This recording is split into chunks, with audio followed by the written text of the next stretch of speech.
Ganda ng background ko, no? May kainan na rin pala doon bago. Para di siya masira. Ang ganda dito, sarap tumambay. Doon ko malalaglag, parang malambot eh. Di nasa loob ng helmet yung gagamitin ko. Ituturo ko kayo dito sa Philippine Arena. Kaya naman pala. So ilalagay ko dito. Ganda dito. So nandito tayo ngayon sa may Philippine Arena. At iti-testing ko yung mic na nabili ko online. So nandito yung isang mic na wireless din. Isugot yung kamay ko eh. So ito yung mic na wireless din. Nakakonect siya sa GoPro. Ilalagay ko dito yung helmet tapos lalayo tayo. Titignan natin kung masasagap pa yung boses ko. Sa mga hanggang doon, maglalakad ako. So ito yung pinaka mic niya. Tapos yung isang mic nandun sa GoPro. Ay nasa loob ng helmet. Nalilito ako. Ikakabit ko lang. So bali ganyan yung itsura niya. Ayan, mic test. Mic test. 1, 2, 3. Mic test. 1, 2, 3. Ayan, mga ganito kalayo. Kita pa ba ako? Wow! Hindi ko alam kung kita pa ako kasi naka super view yung GoPro natin. So papalapit na ulit ako. Kamusta naman yung audio quality? Maganda ba? Clear ba yung boses ko? Tapos di naman siya naaalog dito. Clear ba yung boses pagka ganito kalayo? Bagong ligo. So medyo malakas yung hangin dito. Rinig ba yung hangin? Di ko rin sure kung rinig yung hangin. Pero depende na lang din yan sa pag-receive ng mic. Dito na-green pa yung isa. I-check ko sa loob kung umiilaw pa. So pareha sila umiilaw. Na-green din siya. Ayan, may green. May ilaw siya na green dito. Mic test, 1, 2, 3. Ang ganda dito, sarap tumambay. Siyempre lagay natin dito para maayos tignan. Mga presentable na tignan. Tapos yung GoPro, ililipat ko na lang siya dito sa kabila. Nagte-testing kasi ko para malaman ko kung saan ako mag-a-adjust, diba? So ito yung audio ko dati, naka-wire pa siya. Ayan o, kita pa. Baka tanggalin ko na to pagkatagalan kasi hindi ko na siguro kailangan to. May wireless naman na akong mic, diba? Yun o, okay. So tapos yung camera natin, ilalagay na natin sa harapan. Dito na siya. Dito ko na siya ikakabit. Tatanggalin ko na tong isang case. Sarap dito. Walang katao-tao. Ako lang mag-isa. Ayun o, ang ganda rin tumambay doon sa part na yun. Tignan natin to. Ito yung mahigpit eh. Tapos dito ko ilalagay yung camera. Yan. Nakaharap sa akin syempre. Tapos titesting ko rin kung malalaglag yung receiver. Kung malalaglag, parang malambot eh. So bali ganyan yung pinaka-itsura niya. Tama ba? Check ko lang. Hindi ko alam kung pantay pero siguro okay na yan. Kasi umaano yung salamin eh. Ayan o. Nakalimutan ko yung setup nung nakaraan. Siguro ganyan lang yun. Ayun yung pala tandaan ko eh. Ang ganda ng langit. Piton lang natin para hindi siya umalog. So bali ganyan na yung itsura niya. Yan o. Ganda ng background ko, no? Tapos iti-testing natin habang nagro-rolling. Bali itong mic na to, papatayin ko na to. Tapos yung nasa loob ng helmet yung gagamitin ko. Ang ganda ng panahon ngayon. Hindi siya mainit, maulap siya oh. Ayun no. Tapos parang uulan na hindi uulan. So bali papatayin ko na tong mic na to. Ang gagamitin ko mic yung nasa loob ng helmet. So wireless din yun. So napatay ko na to. Tingnan natin dyan. So bali ito na yung gamit nating mic yung nasa loob ng helmet, yung wireless. Ayan. Bababa pa. Parang bumababa. Igpitan pa natin. Yan. Kaya naman pala. Ayan. Tapos ikot tayo dito sa arena. Tapos basta doon. Tapos iti-testing natin sa high RPM kung masakit ba sa tenga o hindi. So tara.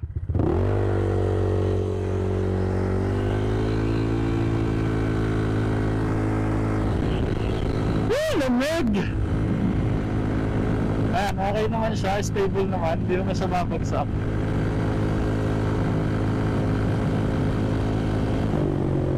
Tapos, nakasarado na yung visor ko.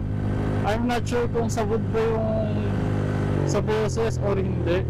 Itutur ko kayo dito sa Philippine Arena.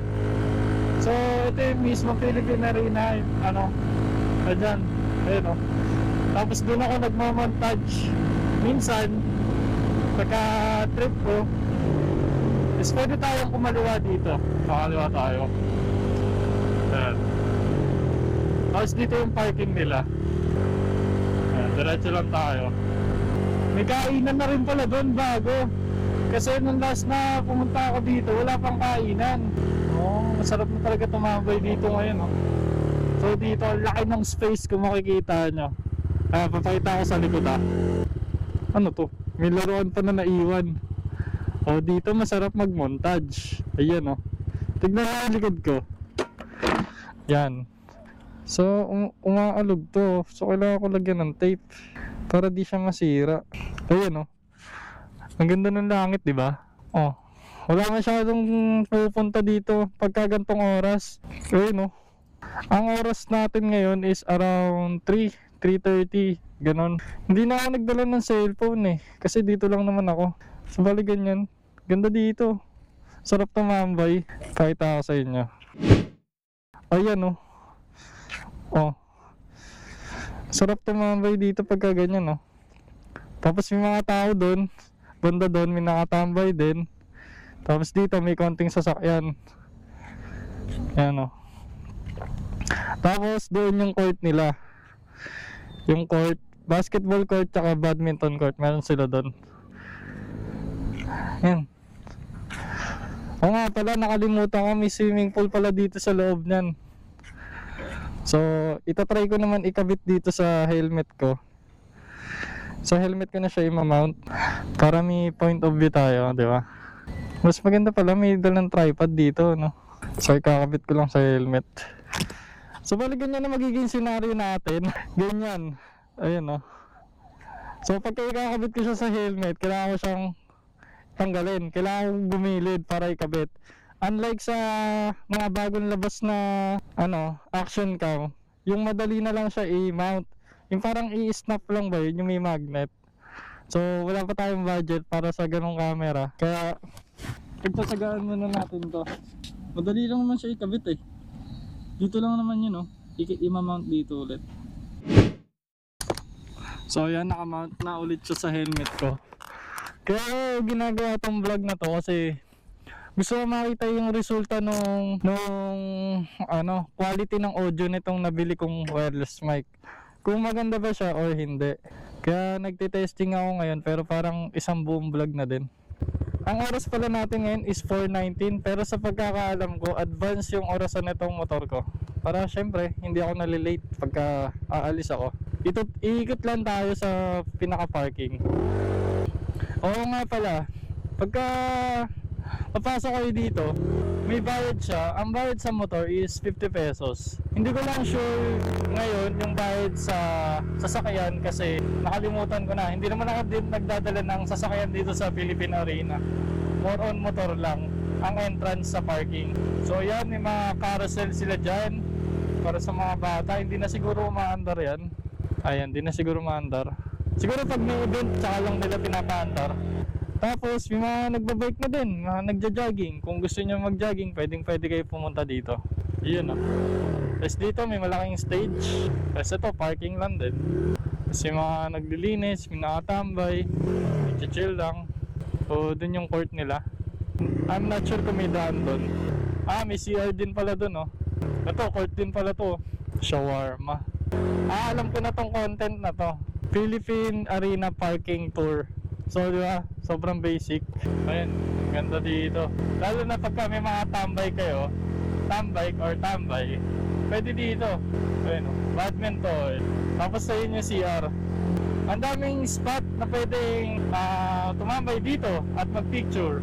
Tapos syempre, pagka may dala kayong pagkain, be responsible lang na hindi natin iiwan kung saan yung kalat, di ba?